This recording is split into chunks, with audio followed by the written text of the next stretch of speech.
नमस्कार दोस्तों, आप सभी का स्वागत है हमारे YouTube चैनल स्टडी SH1 में सामान्य हिंदी की श्रृंखला में। आज हम वर्णमाला को स्टार्ट करेंगे। ठीक है दोस्तों, वीडियो को ज़्यादा से ज़्यादा शेयर कर दें। आज से हम वर्णमाला स्टार्ट करेंगे।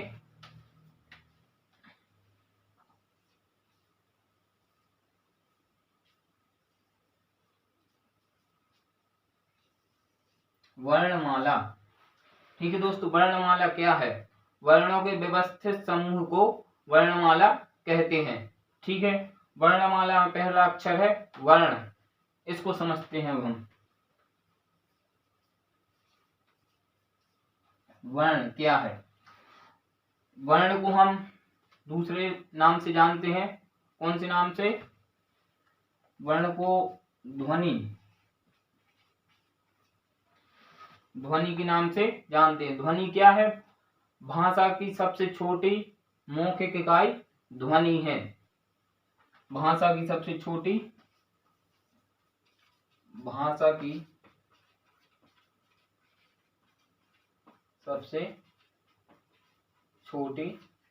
मौखिक इकाई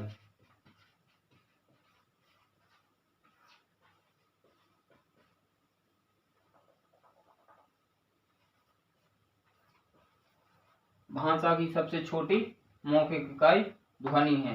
ठीक है दोस्तों, इसी प्रकार वर्ण भाषा की सबसे छोटी लिखित इकाई वर्ण को माना जाता है। ये कौन सी है? लिखित इकाई। लिखित इकाई वर्ण है और मौखिक इकाई ध्वनि है। ठीक है दोस्तों, और वर्णमाला वर्णों के व्यवस्थित समूह को वर्णमाला कहते हैं। ठीक है, अब परिभाषा लिख लें इसकी। पहले हेडिंग डालें वर्णमाला। ठीक है, भाषा की सबसे छोटी इकाई ध्वनि है। चूंकि ध्वनि को वर्णों के माध्यम से लिखा जाता है, इसलिए वर्ण को भाषा की सबसे छोटी लिखित इकाई माना है। ठीक है दोस्तों, इसको लिख लें आप पहले। वर्णों के व्यवस्थित समूह को वर्णमाला कहते हैं। हिंदी वर्णमाला में वामन वर्ण होते हैं तथा देवनागरी में 48 वर्ण होते हैं, जिनको हम स्वर तथा व्यंजन में विभक्त करके पढ़ते हैं। ठीक है दोस्तों, इसको लिख लें आप सभी लोग। अब हम स्वर को समझेंगे। ठीक है, वे ध्वनियां जिनके उच्चारण में वायु स्वर तंत्रियों से उठकर बिना अवरुद्ध के बाहर निकल जाती हैं, स्वर कहलाते हैं। हिंदी में मूलतः 10 स्वर माने जाते हैं। आ, ई, उ, ए, ओ, औ। ठीक है, ये 10 स्वर माने जाते हैं, लेकिन र के आने से हिंदी में स्वरों की संख्या 11 हो गई है, लेकिन कुल स्वर 13 होते हैं। ठीक है, अम और आहा को जोड़ने से ये दोनों स्वर अयोगवाह हैं। इन दोनों स्वरों को अयोगवाह ध्वनियां कहते हैं। ठीक है, इसकी परिभाषा आप सभी लोग लिख लें। स्वरों का वर्गीकरण 6 प्रकार से होता है। मात्रा तथा उच्चारण के आधार पर, जीभ के प्रयोग के आधार पर, मुख द्वार खोलने के आधार पर, ओठों की स्थिति के आधार पर, हवा के नाम मुख से निकलने के आधार पर और घोष के आधार पर। ठीक है, सबसे पहले हम समझेंगे मात्रा तथा उच्चारण काल के आधार पर। ठीक है, मात्रा तथा उच्चारण काल के आधार पर स्वरों को मुख्यतः 2 भागों में, सामान्यतः 3 भागों में बांटा गया है।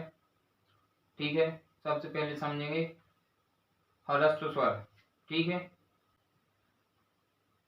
जिनके उच्चारण में कम समय लगे तथा इनकी एक मात्रा गिनी जाए ह्रस्व स्वर कहलाते हैं।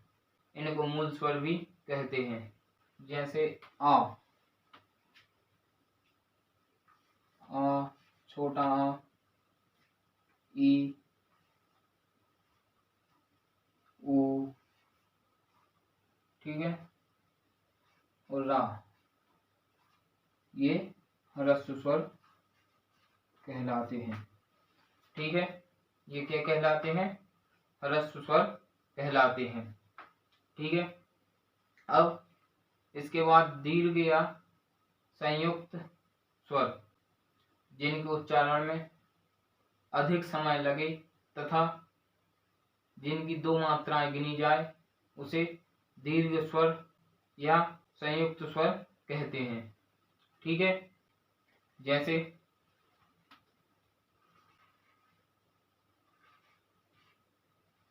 आ, बड़ी ई, ऊ और ए,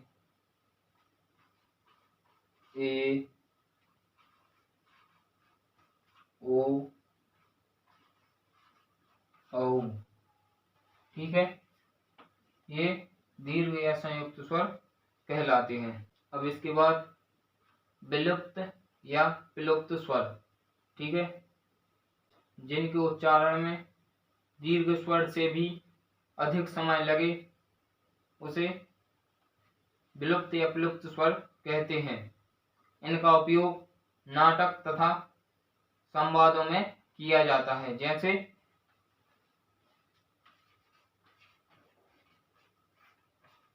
ओम,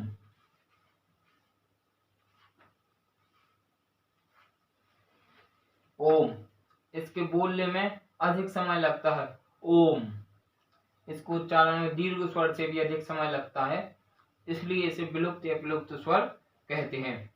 ठीक है, इसके बाद हम करेंगे जीभ के प्रयोग के आधार पर स्वर। जीभ के प्रयोग के आधार पर 3 प्रकार के स्वर होते हैं: अग्र स्वर, मध्य स्वर और पश्च स्वर। ठीक है, सबसे पहले हम पढ़ेंगे अग्र स्वर। ठीक है, जिन स्वरों के उच्चारण में जीभ के आगे का भाग सक्रिय हो, उसे हम अग्र स्वर कहते हैं। जिसमें सबसे ज्यादा आगे की जीभ का प्रयोग होता है, उसे अग्र स्वर कहते हैं।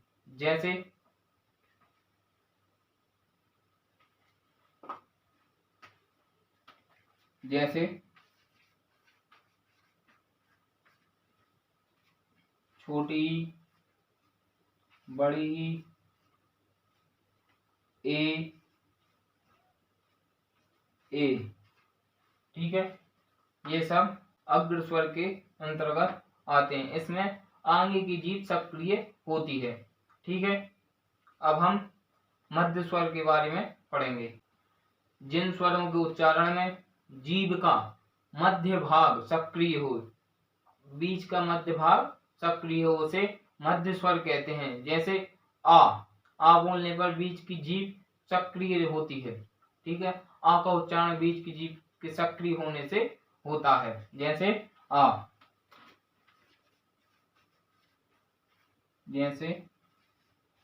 आ, ये बीच के मध्य भाग में सक्रिय होता है, तब आ निकलता है।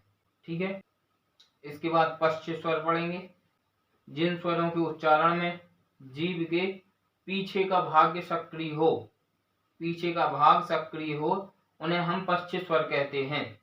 ठीक है, जैसे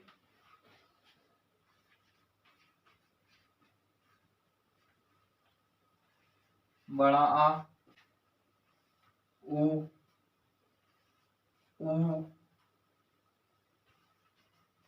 ओ, औ, र। इन सभी स्वरों में जीभ के पीछे का भाग सक्रिय होता है। ठीक है, इन सभी स्वरों को बोलने में जीभ के पीछे का भाग सक्रिय हो जाता है, इसलिए इसे पश्च स्वर कहते हैं। ठीक है, इसके बाद हम मुख द्वार खोलने के आधार पर स्वरों को पढ़ेंगे। ठीक है, मुख द्वार खोलने के आधार पर स्वरों को 4 भागों में बांटा गया है। पहला विवृत स्वर, फिर अर्धविवृत स्वर, फिर अर्धसंवृत स्वर, फिर संवृत स्वर। ठीक है, सबसे पहले हम पढ़ेंगे विवृत स्वर क्या है। ऐसे स्वर के उच्चारण जिनमें जीभ नीचे रहती है विवृत स्वर कहलाते हैं। ठीक है, जैसे आ, ए, ओ। ठीक है, आ,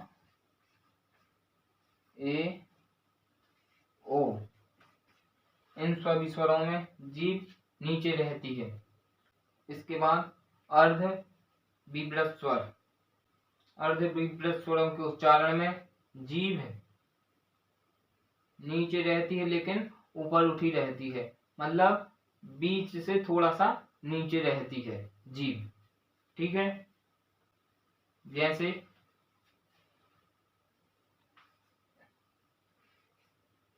ए और ओ, ए और ओ। ठीक है, इसमें जीभ नीचे से तो उठ जाती है लेकिन जो बीच का सेंटर होता है उससे थोड़ी सी नीचे रहती है। इसे अर्ध विवृत स्वर कहते हैं। ठीक है, इसके बाद अर्धसंवृत स्वर, ऐसे स्वरों के उच्चारण में, अर्धसंवृत स्वरों के उच्चारण में जीभ ऊपर उठकर बीच में रहती है, मतलब जो जीभ का बीच सेंटर है वो थोड़ी सी सेंटर से ऊपर रहती है, ना सबसे ऊपर टच भी नहीं होती और थोड़ी सी ऊपर से नीचे रहती है। ठीक है, इसे अर्धसंवृत स्वर कहते हैं। इसमें ए और ओ आता है। कौन कौन सा? ए और ओ। ठीक है, अर्धसंवृत स्वर में। इसके बाद है संवृत स्वर। ठीक है, संवृत स्वरों के उच्चारण में जीभ सबसे ऊपर रहती है। ठीक है, जैसे ई, उ और बड़ा ऊ, छोटी ई, बड़ी ई, छोटा ऊ और बड़ा ऊ। ठीक है, जैसे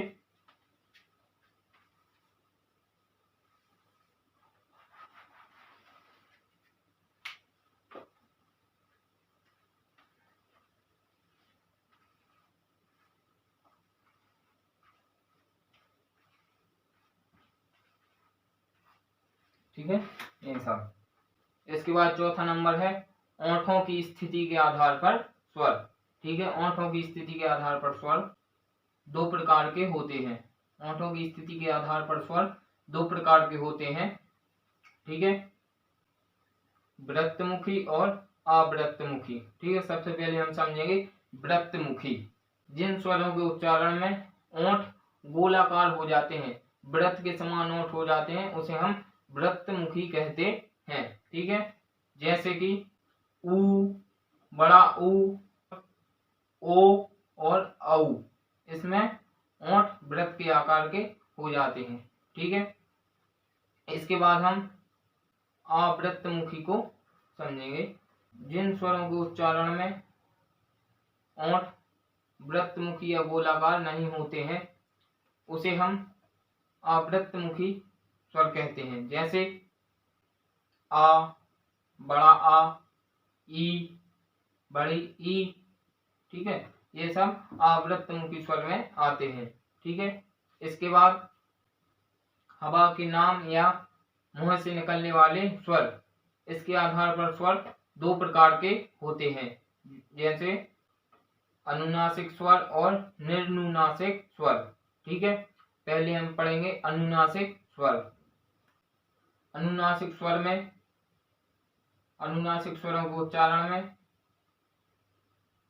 हवा मुख के साथ साथ नाक से भी निकलती है, जिसे अनुनासिक स्वर कहते हैं। जैसे जैसे आ के ऊपर चंद्र बिंदु आ और बड़े आ के ऊपर चंद्र बिंदु आ और ई के ऊपर चंद्र बिंदु। ठीक है, ये सब अनुनासिक स्वर कहलाते हैं।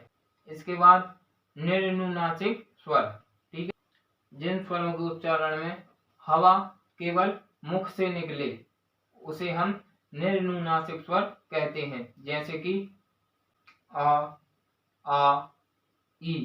ठीक है, ये सभी निर्नुनासिक स्वर कहलाते हैं। ठीक है, इसके बाद हम घोष के आधार पर स्वरों को पढ़ेंगे। ठीक है, घोष के आधार पर स्वर दो प्रकार के होते हैं, सघोष और अघोष। ठीक है, सघोष जिन स्वरों के उच्चारण में हृदय में नाद या कंपन उत्पन्न हो उसे हम सघोष स्वर कहते हैं। ठीक है, सभी स्वर सघोष हैं जो हृदय में कंपन या नाद उत्पन्न करते हैं। अघोष स्वर जिन स्वरों के उच्चारण में नाद या कंपन उत्पन्न नहीं होता है उसे हम अघोष स्वर कहते हैं। ये सभी नोट करते जाएं आप सभी लोग। ठीक है, इसके बाद अयोगवाह ध्वनियां। अयोगवाह ध्वनियां क्या है? ठीक है, जिन ध्वनियों का उच्चारण व्यंजनों की तरह हो, प्रयोग स्वरों की तरह होता हो, उसे हम अयोगवाह ध्वनियां कहते हैं। इस प्रकार से हमने आज वर्णमाला में स्वर को समझा, स्वर का वर्गीकरण समझा। स्वर का वर्गीकरण 6 प्रकार से होता है, मात्रा तथा उच्चारण के आधार पर, जीभ के प्रयोग के आधार पर, मुख द्वार खोलने के आधार पर, ओंठों की स्थिति के आधार पर और हवा के नाम मुख से उच्चारण के आधार पर और घोष के आधार पर स्वरों को हमने आज समझा। और कल हम व्यंजन को समझेंगे।